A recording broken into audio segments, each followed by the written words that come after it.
सम्राट अशोक महान जो बुद्ध के विचारों पर चल करके भाई इस देश को सोने की चिड़िया बनाने का काम किया। सम्राट अशोक महान एक ऐसे राजा हुए जिन्होंने खूब बौद्ध धर्म का प्रचार प्रसार किया। भारत ही नहीं बल्कि दूसरे देशों में भी अपने बेटा बहन और बेटी संतरा को भेज करके दूसरे देशों में भी बौद्ध धर्म का प्रचार प्रसार करवाने का काम किया। तो ऐसे महान शासक विश्व विजेता राजा अशोक महान कैसे भगवान बुद्ध की शरण में आए। भाई आप जब कुछ लोग कहते हैं तो हमारी कथा के लिए कुछ लोग कहते हैं तो गौतम समाज के लोगों की कथा हो रही है। हमें इतिहास पढ़ना चाहिए। ये बुद्ध कथा की एक जाति की या एक व्यक्ति की नहीं होती, ये पूरे मानव कल्याण के लिए बुद्ध कथा होती। बुद्ध की शरण में आए लोग ही नहीं आए, यहाँ तक कि विश्व विजेता सम्राट अशोक महान जैसे लोग बुद्ध की शरण में आने का काम किया।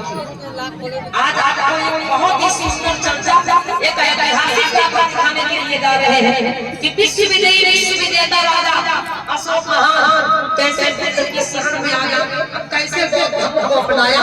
ये गाथा करते हैं भाई। इस गाथा का शब्द का नाम है कलिंग युद्ध।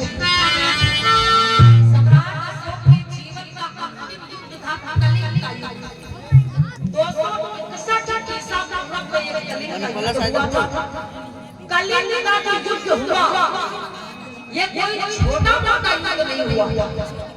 इस युद्ध में 1 लाख लोगों की मौत हुई थी और कोई 1.5 लाख लोग घायल हुए थे। अब आप अंदाजा लगा सकते हैं कि कैसा युद्ध हुआ। 1 लाख लोगों की मौत हुई और 1.5 लाख लोग घायल हुए। इतना भीषण विकराल युद्ध हुआ था कलिंग का युद्ध। सम्राट अशोक महान जिनका जन्म हुआ भाई 304 ईसा पूर्व मगध की धरती जिसे बिहार के नाम से जानते हैं, ये उस समय मगध प्रदेश के नाम से जाना जाता था। मगध की धरती पर जन्म हुआ सम्राट अशोक महान का। इनके पिता का नाम था बिंदुसार और माता का नाम था सुभद्रा। सम्राट अशोक के मन में ये इच्छा है कि वो पूरे विश्व पर विजय प्राप्त करे। अब विश्व विजयी एक दिन सम्राट अशोक महान अपने दरबार के बैठे हुए हैं भाई। अब मन में कुछ इच्छा बोला है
टक्कर होता अपने दरबार हाँ देखो कहाँ मन में चिंता सा अरे समसम टक्कर ना लगा मंत्री को पास में बुलाया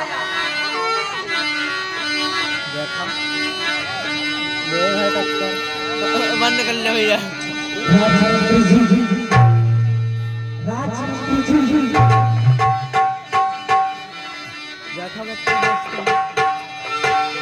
बेचने का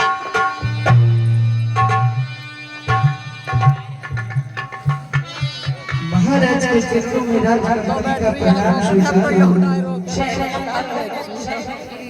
अरे आज जी मैं क्या देख रहा हूँ महाराज, आपके चेहरे पर इतनी उदासी और इतनी निराशा, इसका क्या कारण है? आप मुझे बताइए महाराज, इसका क्या कारण है? जी महाराज अवश्य महाराज। चले सेनापति को बुला के मेरे पास ले आया जैसे आज्ञा महाराज, फिर मैं बताऊंगा कि इस उदासी का कारण जैसे आज्ञा महाराज कि की बात सुनी तुम मंत्री दरबार से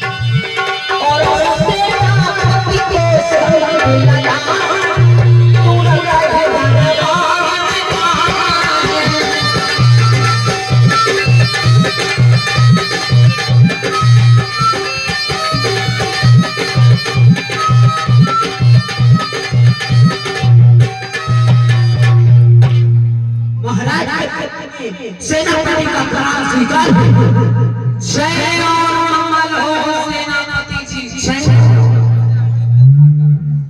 क्या महाराज आप आजकल बहुत ही उदास और चिंतित रहते हैं महाराज, ये महाराज इस आपकी उदासी का क्या कारण है महाराज? सेनापति जी महाराज मेरे उदासी का कारण क्या है? हाँ तो ये महाराज सेनापति जी महाराज हमारा साम्राज्य बंगाल की खाड़ी से लेकर अफगानिस्तान तक फैला हुआ है। हाँ महाराज बंगाल की खाड़ी से लेकर अफगानिस्तान तक हमारा साम्राज्य फैला हुआ है।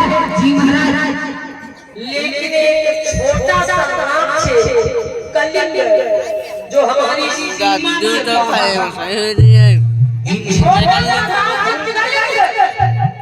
जिस पर हमने अभी तक अपनी विजय पताका नहीं लहरा पाई। बस यही चिंता मुझे सता रही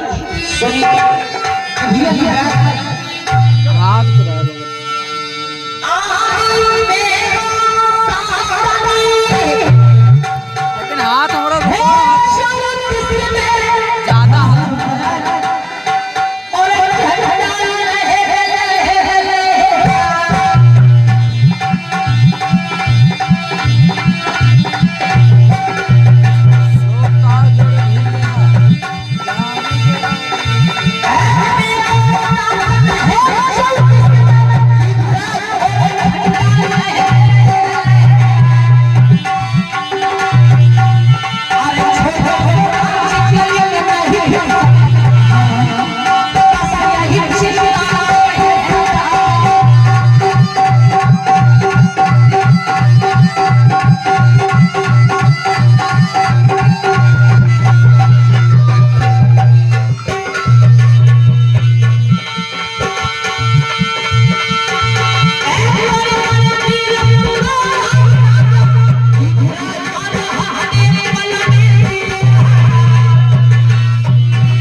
केवल लेके बैठ गए। तो मैंने अपनी सीमा के अंदर करने का काम किया है। लेकिन ये छोटा सा राज्य चली जो हमारी सीमा के बाहर है, बस यही शिक्षा को देते नाम सताती है। अरे महाराज आप आदेश करें महाराज, आप आदेश करें तो ठीक है, युद्ध करने की जी महाराज। हम चल रही कलिंग राज्य पर चढ़ाई करेंगे और उस राज्य को जीत करके कलिंग के किले पर अपना झंडा फहराने का काम करेंगे। ठीक है महाराज, जाओ और सेना को तैयार करो। ठीक है महाराज। छोटे वाले लमना छोटे होते हैं। आज सम्राट अशोक हमका मारना है बोला। चढ़ाई करने की तैयारी कर रहा है। आज सेनापति कैसे सेना को संबोधित कर रहा है।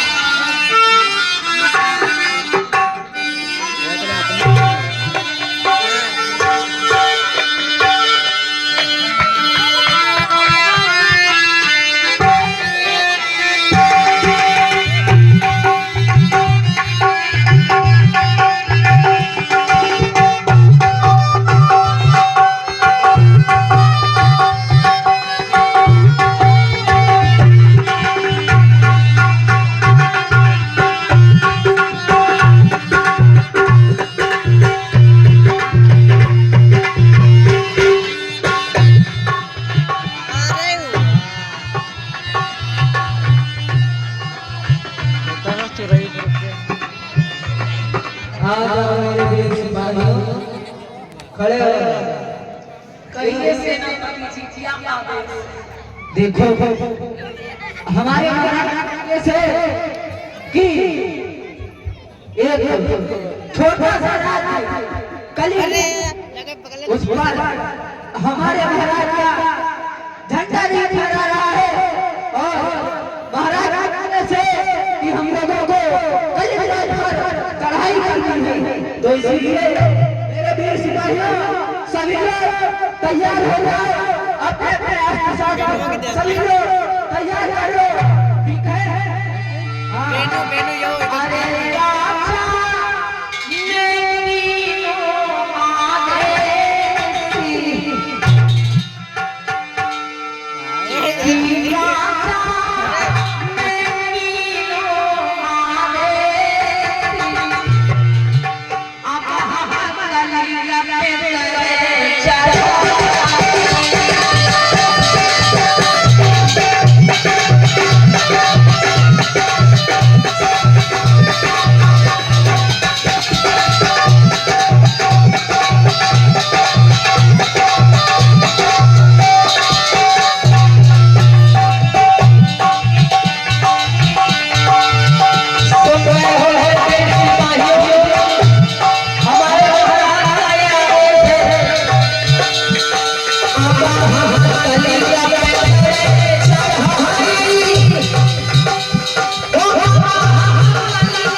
तैयार कर लिया रोकी ले तक दुकान साइड रोकी का है आप इधर पूरी कथा अपलोड करना है कलिंग जिसे भाई आज उड़ीसा के नाम से जाना जाता है। जो उड़ीसा प्रदेश है उस समय कलिंग राज के नाम से जाना जाता था। तो कलिंग के जो राजा है भाई अनंत पद्मनाभ वो अपने दरबार में बैठे हुए हैं।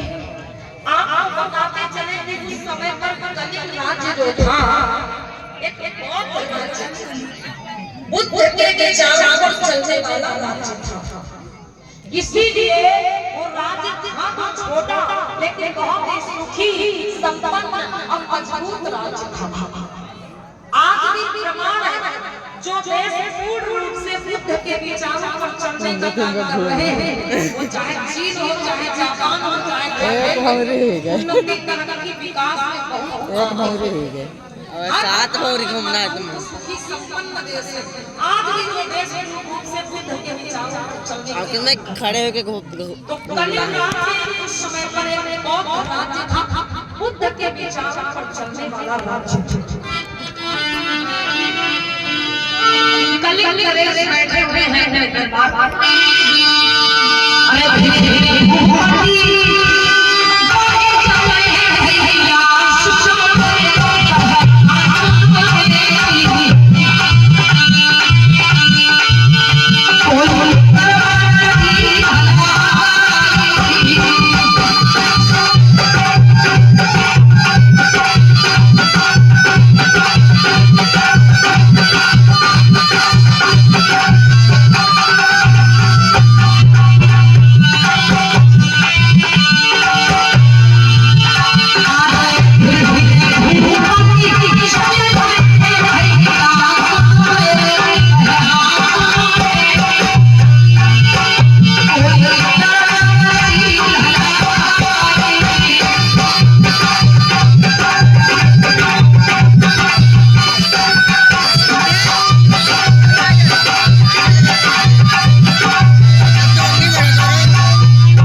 बुलाया है।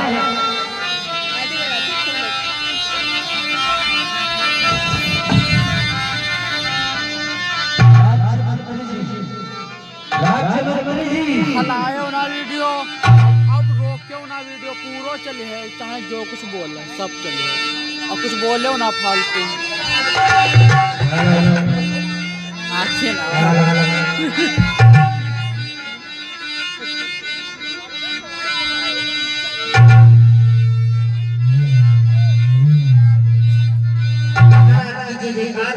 महाराज की जय जयकार हो, जय और मंगल हो, जय और मंगल हो। कहिए राजमंत्री, हमारे इस कलिंग राज्य का समाचार क्या है?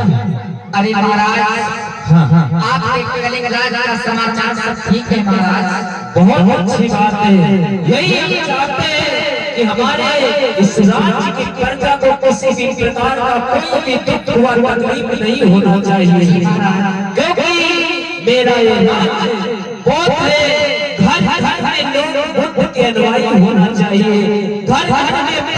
ध्वज लहराने होने चाहिए, ना कोई ढोल ना पापट ना आडाटर, कोई भी आडाटर फैलाता हुआ नजर आए। घर घर में बुद्ध के शीलों का पालन होना चाहिए, घर घर में पंचशील ध्वज लहराने चाहिए। जी महाराज। उसी समय भाई राजा है सम्राट अशोक जी ने अपने दूत को भेज दिया, इसलिए युद्ध का पैगाम लेकर। पहले के समय में भाई युद्ध तो होते थे, लेकिन युद्ध में ईमानदारी से होते थे। कोई भी राजा अगर किसी राजा पे चढ़ाई करना चाहता था तो पहले वो संदेशा भेजे। आज राजा अशोक ने अपने दूत को भेज दिया युद्ध का पैगाम लेकर, और वो दूत पहुंचा है कहीं राज्य में।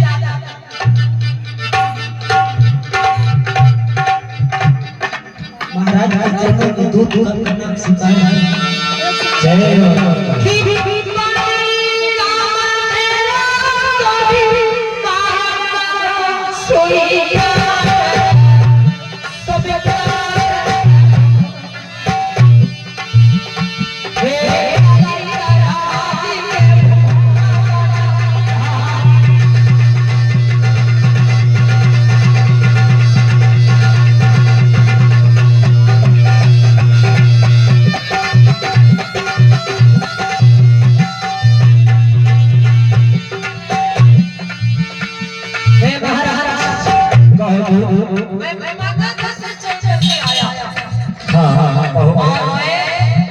महाराजा अशोक का दूत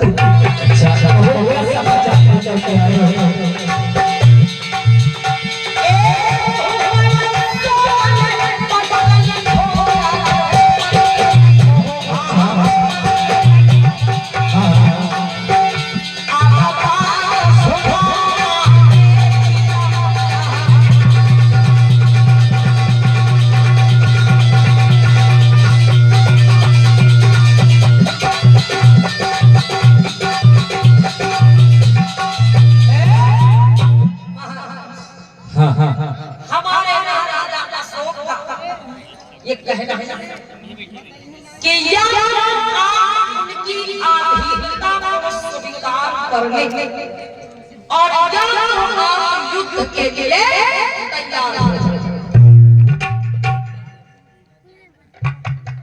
अच्छा, तो उस राजा अशोक का मेरे पास पैगाम लेकर आए हो, या तो मैं उनकी आधिपत्य को स्वीकार करूं या फिर मैं उनसे युद्ध करूं। अरे तो जाकर कह दो मेरा राजा अशोक से कि आकर के मुझसे युद्ध करे। अरे शायद तुम्हारे राजा अशोक को पता नहीं है कि कलिंग नरेश आज तक किसी की आधिपत्य को स्वीकार नहीं किया है, न ही किसी की युद्ध में परास्त हुआ। अरे मैं कोई कार नहीं हूँ, मैं कोई पुत्र नहीं हूँ। जाकर कह दो मेरा राजा अशोक से कि आकर के मुझसे युद्ध करे, हम युद्ध करेंगे। कलिंग नरेश ने कहा कि तुम्हारे राजा अशोक का कहना है कि मैं उसकी अभियंता को स्वीकार कर लूं। बिल्कुल नहीं।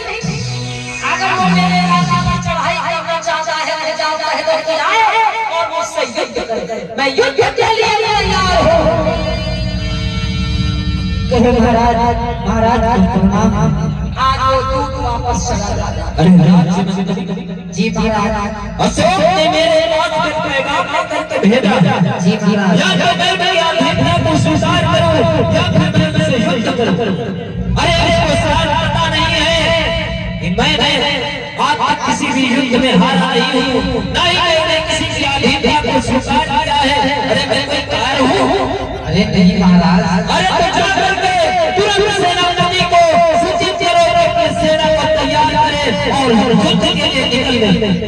ठीक है महाराज। जैसे जाओ सेनापति को सूचित करो कि सेना को तैयार करो। आज मेरे भैया कलिंग के जो राजा हैं वो भी अपनी सेना को तैयार करने लगे। भाई बच्चे तैयारी करने लगे। इसी बीच में ये अनूप गौतम उर्फ कार्तिक चौधरी जी की तरफ से सलाह से ये अनूप गौतम भैया की तरफ से 20 राष्ट्रीय मुद्रा झांकी के सम्मान में भेंट हुए हैं। जोरदार ताली लगा दो भाई अनूप भैया की तरफ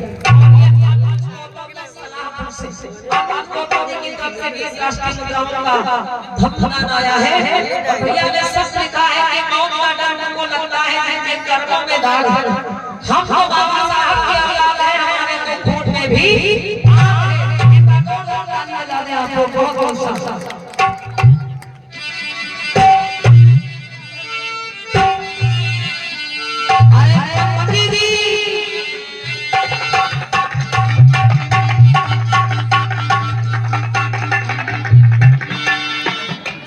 सम्मान रुपये लिखवाओ करो, ताली लिया करो।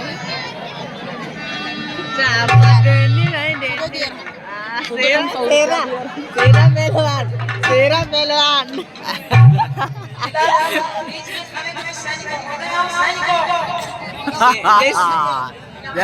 अरे वाह झुको काय खड़ो है। जी महाराज, ये मेरे सैनिक इतने दुबले पतले क्यों हुए?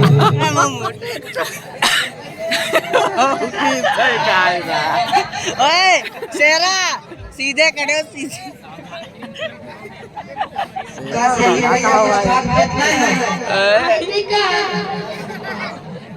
तुम भैया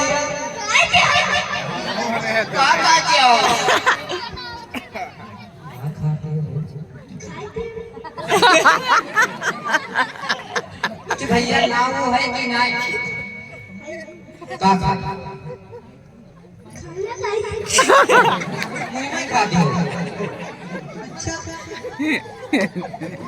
मौज काट दी लूंगा। जी महाराज, तो सैनिकों को युद्ध के लिए देनी ना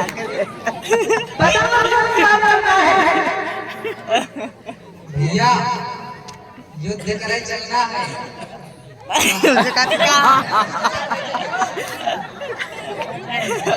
इनसे पूछो युद्ध कहाँ किया जाता है?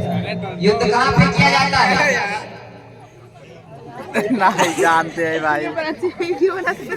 अच्छा ये पूछो, युद्ध में ये लड़ेंगे, भाग तो नहीं मरेंगे, पीठ दिखाते। बताओ भैया, युद्ध में लड़िए कि नहीं? अच्छा, ताकत उकत है वो?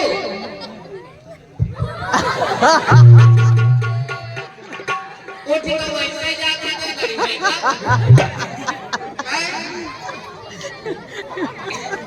राज्य मंत्री जी, जी महाराज, जल्दी अपने सैनिकों को तैयार करो और अभी रणभूमि की ओर प्रस्थान करना है। तैयार है भैया? ऐसा ना हो मोड़ यत्ते बार हम हो शुरू है काय?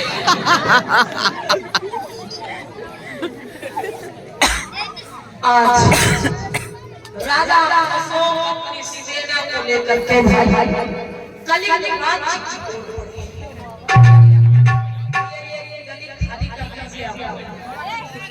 ये सारी बच्चों के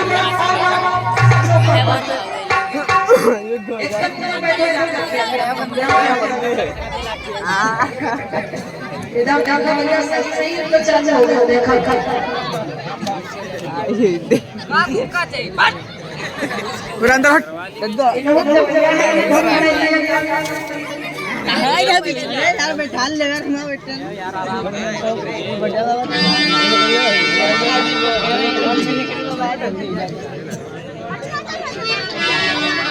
दद्दर सेरा मेरे पंकड़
इनके देख उनके देख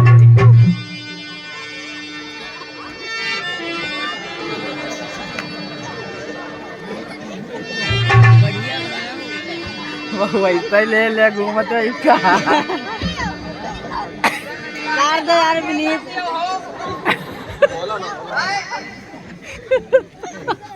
ये निहाली है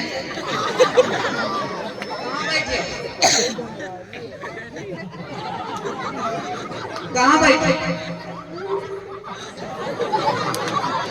ये भैया तुम दुबले पतले बहुत बैठ हम कर तुम्हारा इलाज हम करवाए तुम बताए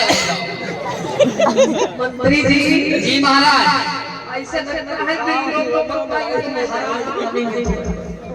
हराए जाओ भैया हराए जाओ तुम भैया देखे का यह साथ में ठंडा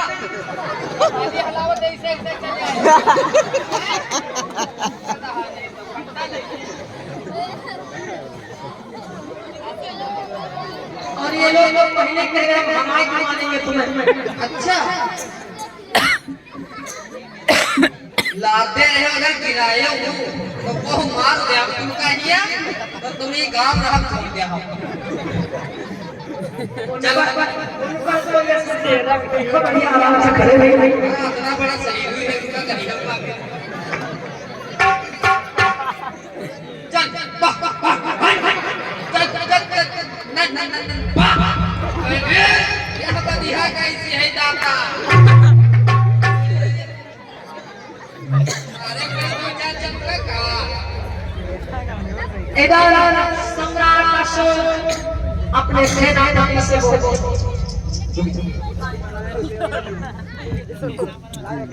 अरे ऐसे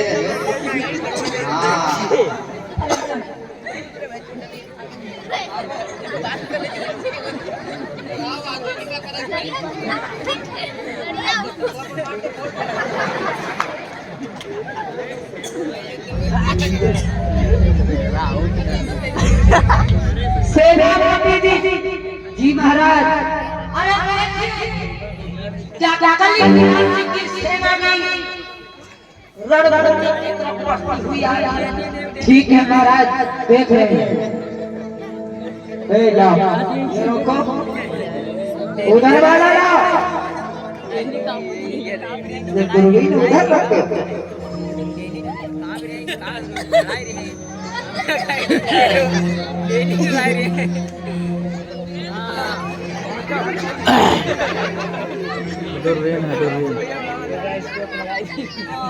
महाराज हाँ हाँ उनकी सेना धीरे धीरे बढ़ती हुई आ रही है महाराज अच्छा जी महाराज उनकी सेना धीरे धीरे रणभूमि की तरफ बढ़ती है जी महाराज तो हमें क्या क्या कर सकते हैं महाराज हाँ हाँ करना क्या चाहिए चलना चाहिए महाराज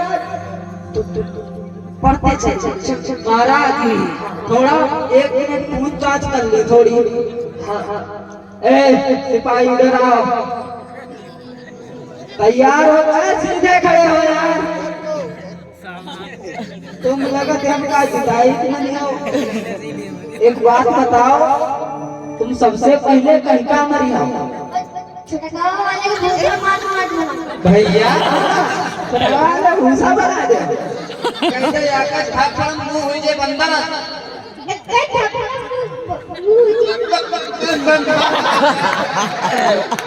बंदे बना के छोड़ो तू बोलो कुछ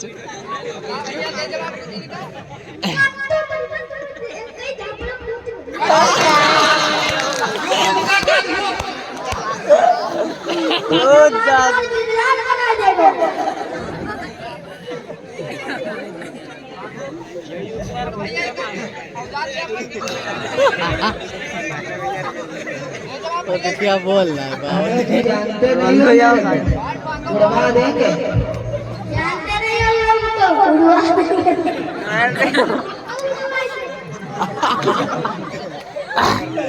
सही बात है एक लाख तो तू ही हो 3 लाख तो तू ही तीन लाठी दी वाह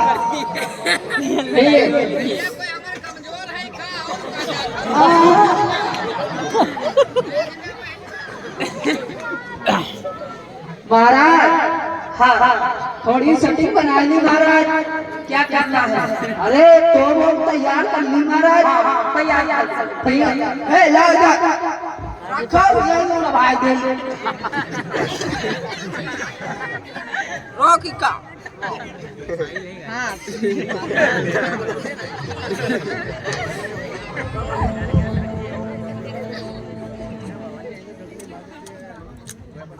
के भैया का तो लगा तुमने लेटरिन पहले उतरे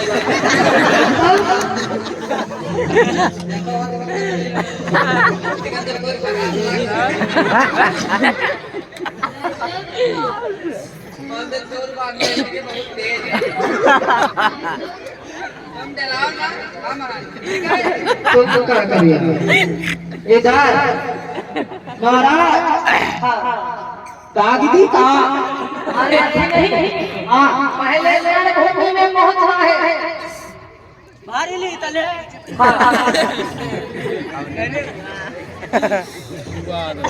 सेनापति जी महाराज देखिए कि सेना ज्यादा भूमि में पहुंच चुकी है। हाँ महाराज देख ली थोड़ा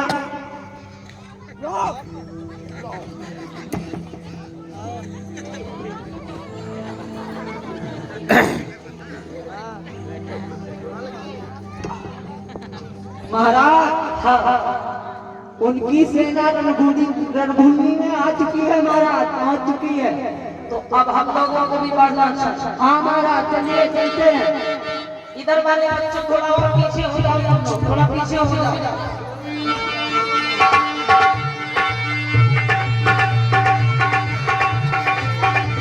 आओ कि ना दे लौंडा एक दूसरे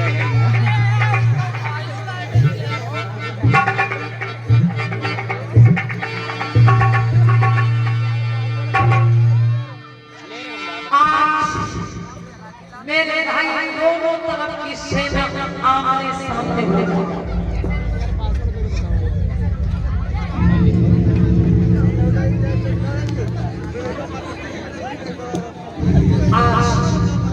दोनों तरफ की सेना आमने सामने हो जाता। राजा अशोक कहने लगे कि अरे अरे कलिंग तुमने हमारी अधीनता को स्वीकार न करके बहुत बड़ी गलती की। अरे चुपचाप हमारी अधीनता को स्वीकार कर लेते, आज युद्ध की नौबत ही नहीं आती। हे कलिंग अब अभी मैं तुमको वक्त दे रहा हूं।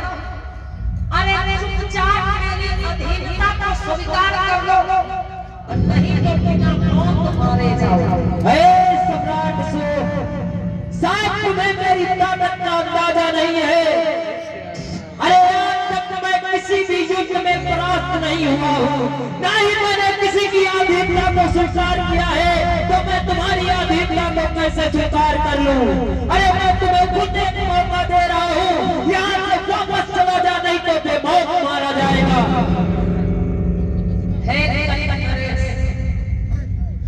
जो में आया के हो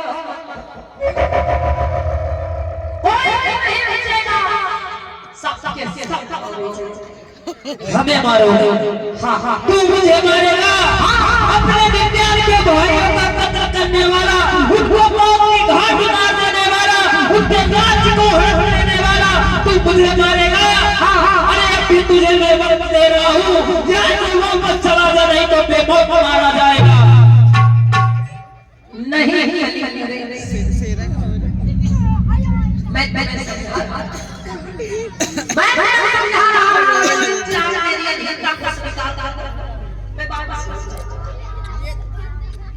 अच्छा तुम मुझे चुनौती दे रहा हो, मुझे मारोगे? तू मुझे मारेगा? अरे तू क्या मुझे मारेगा? तेरी क्या औकात है? तू क्या मुझे मारेगा? तेरी क्या औकात है? तेरे लिए तो बस मेरी काफी एक ही बात है।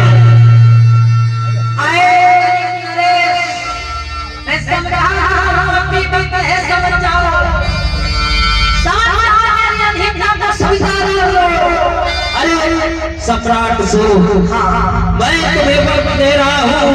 चला जाएगा नहीं तो पटू का भगवान, चला जाएगा नहीं तो पटू का भगवान, एक ही थप्पड़ में भी तेरा हो जाएगा पूजा।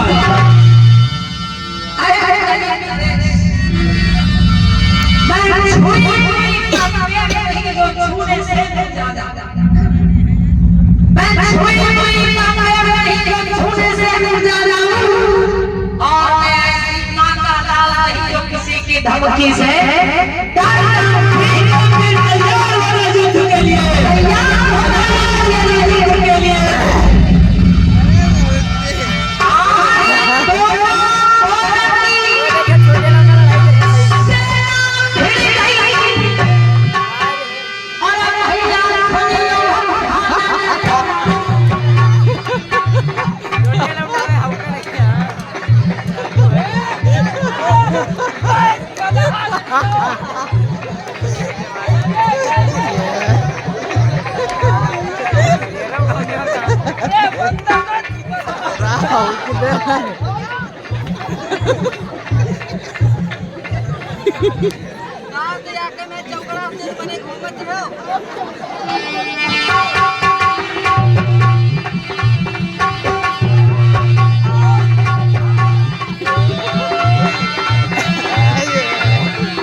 ये छोटे वाले सैनिक हैं, इधर खड़े हो जाए, इधर खड़े हो जाए, इधर आ जाए, इधर खड़े हो जाए। अब केवल सेनापति और इधर है भाई भगवान सैनिक, इन दो लोगों में केवल युद्ध होगा। बाकी लोग खड़े रहो चुपचाप, खड़े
आप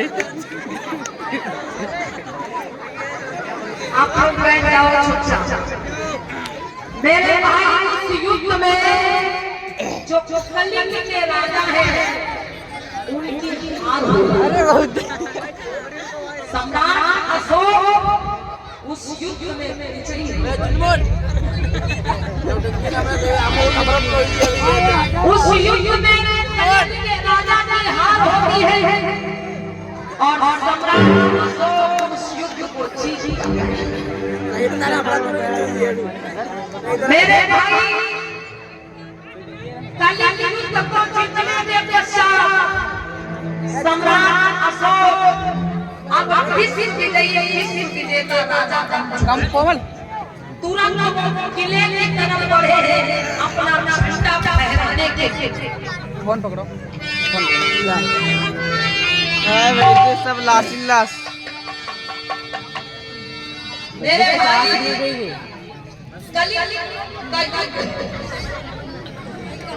जिसमें खून की धाराएं नहीं बल्कि नदियां बह रही हैं। आज कलिंग के जो राजा है बिटिया का नाम है पद्मा। ये कोमल में मेरे तरफ से इस झांकी पर इस राष्ट्र को दिया भेंटने में जोरदार ताली बजाइए। फोन नहीं पकड़े ताली खाने बजाई। होता क्या है कलिंग के जो राजा है उनकी बेटी पद्मा जब बेटी को पता चला कि भाई में हमारे पिता की हार हो गई, रणभूमि में हमारे पिता की मौत हो गई, तो पास में बेटी पद्मा हाथों में तलवार उठाती है और रणभूमि की ओर दौड़ पड़ी है। कैसे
और बेटे की पद्मा ने क्या किया?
किले की तरफ चल पड़ी।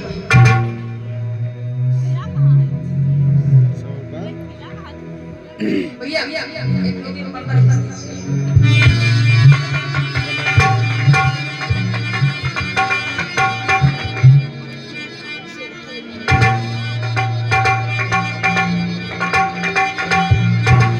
पत्रकार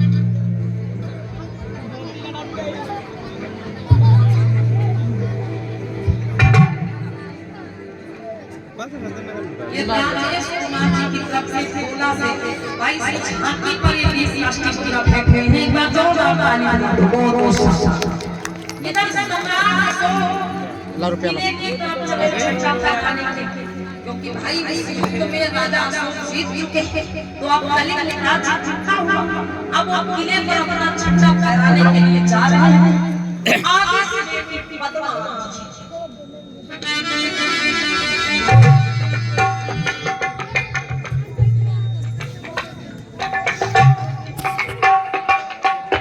और ये पंकज कुमार पत्रकार भैया जी हैदरनगर से ये पंकज कुमार पत्रकार की तरफ से हैदरनगर से ये 100 राष्ट्रीय महिला झांकी में सम्मान राशि भेंट हो रही है और 100 राष्ट्रीय महिलाओं की धनराशि प्रदान हो रही है। भाई एक बार जोरदार ताली बजा दीजिएगा पंकज कुमार पत्रकार भैया के लिए जो हैदरनगर से है। एक बार जोरदार ताली बजा दो आप लोग। बहुत बहुत शाबाश धन्यवाद। और ये 100 राष्ट्रीय मुद्रा रोहित टंकी वाले हरदोई से 100 राष्ट्रीय मुद्रा राम टंकी वाले हरदोई से 20 राष्ट्रीय मुद्रा प्रमोद चौधरी पुत्र विकास चौधरी की सलाह 20 राष्ट्रीय मुद्रा प्रमोद जी लंगोवा से 50 राष्ट्रीय मुद्रा नीरज गौतम सिमरन से 50 राष्ट्रीय 100 राष्ट्रीय मुद्रा काशीराम जी सलाह से 50 राष्ट्रीय मुद्रा महेश प्रसाद साहब जी सलाह से 50 राष्ट्रीय मुद्रा मनदीप गौतम जी सलाह से ये आप सभी लोगों की तरफ से कमेटी में चंदा सहयोग आया है। एक बार जोरदार ताली बजा दीजिए। बेटे पद्मा सामने से आया ठहरो अशोक ठहरो। अरे हाँ अशोक कौन मैं कलिंग के राजा की बेटी पद्मा हूँ। तुम्हें क्या लगता है कि तुमने मेरे पिता का मौत की घाट उतारा? तुमने मेरे पिता को युद्ध में पराजित कर दिया तो तुम मेरे राजा पर कब्जा कर लोगे, मेरे किले पर अपना झंडा फहरा दोगे।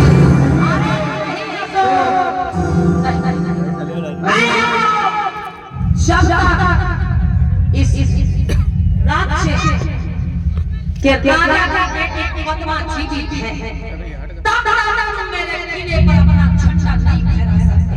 ए अशोक रात के ढेर में सोने को हाथ लगा सो चल जाओगे, इसीलिए मैं आपसे फिर कह रही हूँ यहाँ से लौट जाओ। आप लोग किले पर अपना झंडा नहीं फहरा सकते अशोक, नहीं फहरा सकते।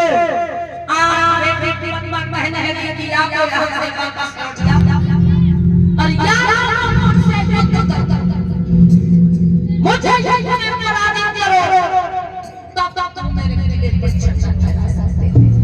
मेरे जीते जी तुम मेरे किले पर अपना झंडा नहीं फहरा सकते।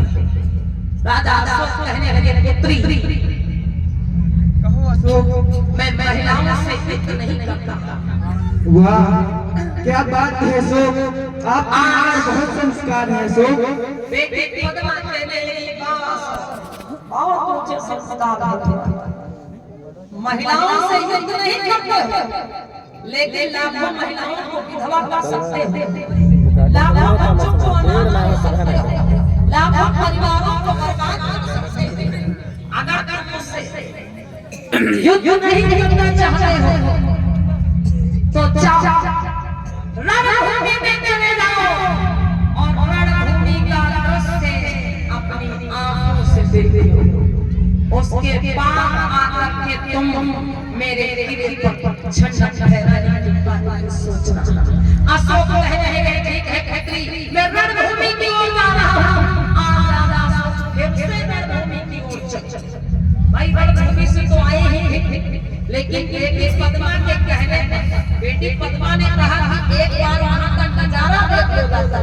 अब फिर आकर मेरे पे झंडा फहराया। आधा आधा सोच चले रणभूमि में पहुंचे। तो मेरे भाई, मैंने पहले ही बताया था कि ये तो कोई छोटा मोटा युद्ध नहीं हुआ था भाई। इस युद्ध में 1 लाख लोगों की मौत हुई थी और कोई 1.5 लाख लोग घायल हुए थे। अब सोचो, जहां पर 1 लाख लोग मरे पड़े होंगे और 1.5 लाख लोग घायल पड़े होंगे, भाई वहां का दृश्य कैसा होगा? चारों तरफ मानो आसमान में भी काली छाई, खून की धाराएं नहीं, खून की नदियां बह रही हैं। और उन लाशों पर कटे पे घायल लोगों पर छोटे छोटे बच्चे रो रहे हैं, महिलाएं सर पटक पटक के रो रही हैं, चिल्ला रही हैं। आज वहां पर लाखों की संख्या में कटे पे लोगों को देख कर बहती हुई खून की धाराओं को देख कर, उन लाशों पर मरती बिलखती महिलाओं को देख कर, छोटे छोटे बच्चों को रोते देख कर, उन लाशों को नोचते चीर कब्रों को देख करके राजा अशोक का भाई कलेजा जाता है। राजा अशोक थर-थर कांपने लगे कि हाय मैंने ये क्या कर डाला। मैं अपना साम्राज्य बढ़ाने के चक्कर में नंगा हो गया था, मैं विश्व का राजा बनने के लालच में नंगा हो गया था। आज मैंने लाखों लोगों को मार डाला, आज मेरी वजह से लाखों लोग मर गए, मेरी वजह से लाखों लोग घायल हुए, मेरी वजह से लाखों महिलाएं विधवा हो गई, मेरी वजह से लाखों बच्चे अनाथ हो गए, मेरी वजह से लाखों परिवार उजड़ गए। मैं युद्ध जीत कर भी हार गया। अरे मैं युद्ध जीत कर भी हार गया। अरे जीत तो वो होती है जहाँ पर खुशियाँ हो, लेकिन ये ऐसी जीत है जहाँ पर हर कोई रो रहा है।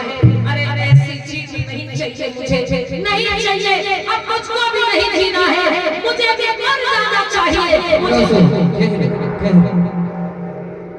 भाई उसी समय उस रणभूमि में एक बौद्ध भिक्षु जा रहे थे, लाशों को देखते, घायल लोगों को उठाते बिठाते, पानी पिलाते, महिलाओं को समझाते, बच्चों को चुप कराते, एक बौद्ध भिक्षु वही रणभूमि में गुजर गए। और जब सम्राट अशोक को देखा अपने ऊपर तलवार उठाते हुए, तो दौड़कर सामने पहुंच गए और बोले, ठहरो अशोक, ये क्या क्या कर जाता है? आज राजा अशोक रोने बोले, आप कौन हैं? मैं आज बौद्ध भिक्षु कहने लगे, हे अशोक मैं बौद्ध भिक्षु हूँ। आज राजा अशोक बोले कि हे बौद्ध भिक्षु, कहिए अशोक। आज मम्मी कैसे देख रहे हैं? हाँ अशोक, ये सब मेरे कारण हुआ है, इस सब चीजों का जिम्मेदार मैं। आज मेरी वजह से ये लाखों लोग मर गए, मेरी वजह से लाखों लोग घायल हो गए, मेरी वजह से लाखों महिलाएं विधवा हो गई, मेरी वजह से लाखों बच्चे अनाथ हो गए। आज मेरी वजह से ये खून की नदियां बह रही हैं, आज मेरी वजह से लाखों परिवार उजड़ गए, बर्बाद हो गए। हे बौद्ध भिक्षु, मैं साम्राज्य बढ़ाने के लालच में अंधा हो गया था और आज मैंने लाखों लोगों को मार डाला, मेरी वजह से लाखों लोग मर गए। अब मुझे नहीं जीना है। अरे ऐसे जीत मुझे नहीं चाहिए, मैं जीत करके भी हार गया हूँ, मैं जीत करके भी। अरे अशोक, ऐसा करने से कोई फायदा नहीं है। आज अशोक, मौत हर समस्या का समाधान नहीं है, मौत हर समस्या का समाधान नहीं होती है। अरे तुम्हारे मर जाने से क्या ये लाखों लोग फिर से चिंता हो जाए? तुम्हारे मर जाने से क्या लाखों विधवा महिलाएं फिर से सुहागन हो जाएंगी? तुम्हारे मर जाने से क्या लाखों अनाथ बच्चों को उनके पिता फिर से मिल जाएंगे? तुम्हारे मर जाने से क्या लाखों बर्बाद हुए घर फिर से आबाद हो जाएंगे? नहीं अशोक, कुछ भी सही नहीं होगा, कुछ भी सही नहीं होगा। तो सम्राट अशोक कहने लगे, बौद्ध भिक्षु, कहिए मैं इतनी बड़ी अशांति के के साथ में नहीं जी पाऊंगा। मेरा मन हमेशा अशांत रहे, मैं हमेशा पछतावा रहूंगा, वो हमेशा पछतावा रहेगा, इसलिए मेरा मन जाना बेहतर है। तो बौद्ध भिक्षु कहने लगे, हे अशोक, ये प्रकृति मनुष्य के लिए सारे दरवाजे एक साथ बंद नहीं करती। अगर एक दरवाजा बंद होता है तो दूसरा खुल जाता है। हे अशोक, अभी एक रास्ता ऐसा है, अभी एक मार्ग ऐसा है जिस मार्ग पर चल करके लाखों नहीं तुम करोड़ों लोगों को खुशियां दे सकते हो। तुम्हारी वजह से लाखों लोगों को दुख मिला, तो तुम एक ऐसा मार्ग है जिस पर चल करके लाखों लोगों को खुशी दे सकते हो, करोड़ों लोगों को खुशी दे सकते हो। राजा चरणों में बैठ गए, तलवार रख लिया, बोले पूरा जीवन मैं अपने हाथों में कभी तलवार नहीं उठाऊंगा, अरे पूरा जीवन में अपने हाथों में कभी हथियार नहीं उठाऊंगा। हे भगवान, मुझे जल्दी से वो मार्ग बताओ, रास्ता बताओ, अरे किस मार्ग पर चल करके मैं मनुष्य का भला कर पाऊंगा, मैं मनुष्य का कल्याण कर पाऊंगा।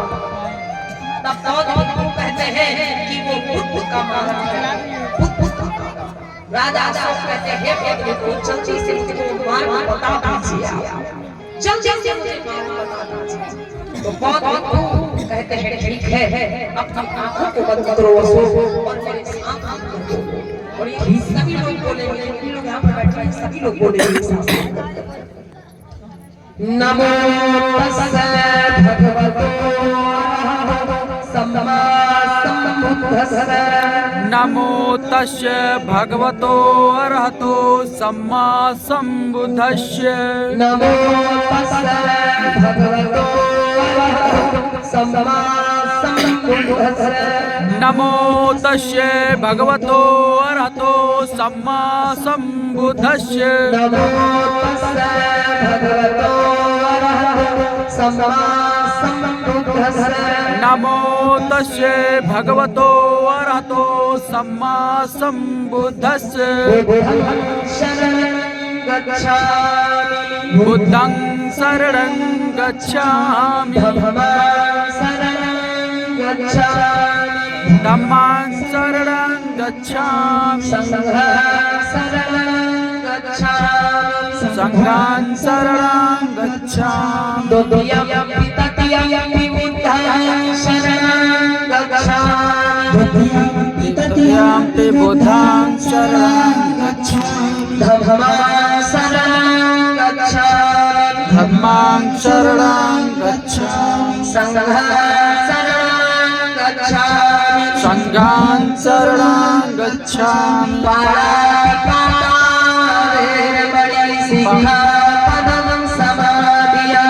पाणातिपाता वेरमणि सिक्खापदं समादयामि।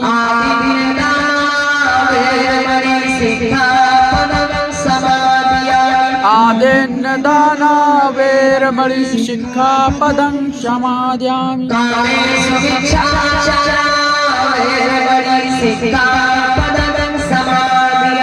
कामेषु मिच्छाचारा वेरमणि सिक्खापदं समादयामि।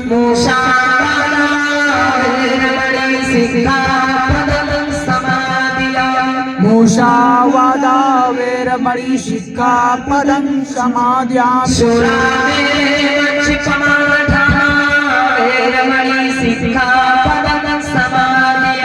सुरामेरय मज्जपमादठाना वेरमणि सिक्खापदं समादयामि।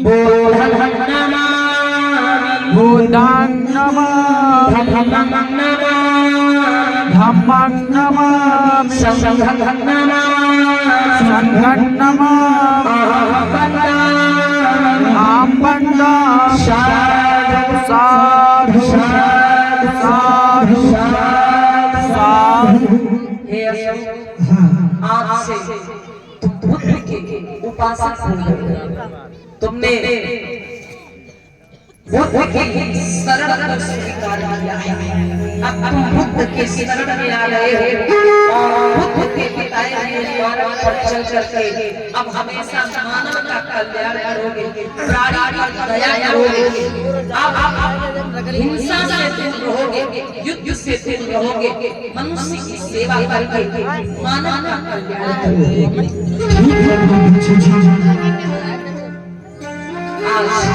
राजा वहीं से वापस चले जाते हैं। बोलो सम्राट अशोक महाराज की। और वहीं से वो बौद्ध धर्म के बारे में जानकारी करना शुरू करते हैं और धीरे धीरे वो पूरा जीवन भाई बुद्ध के दिखाए हुए मार्ग पर चल कर मानव का कल्याण करने तो ये सम्राट अशोक का हृदय परिवर्तन कलिंग युद्ध की गाथा सभी ने श्रवण करी कि कैसे विश्व विजेता राजा सम्राट अशोक बुद्ध की शरण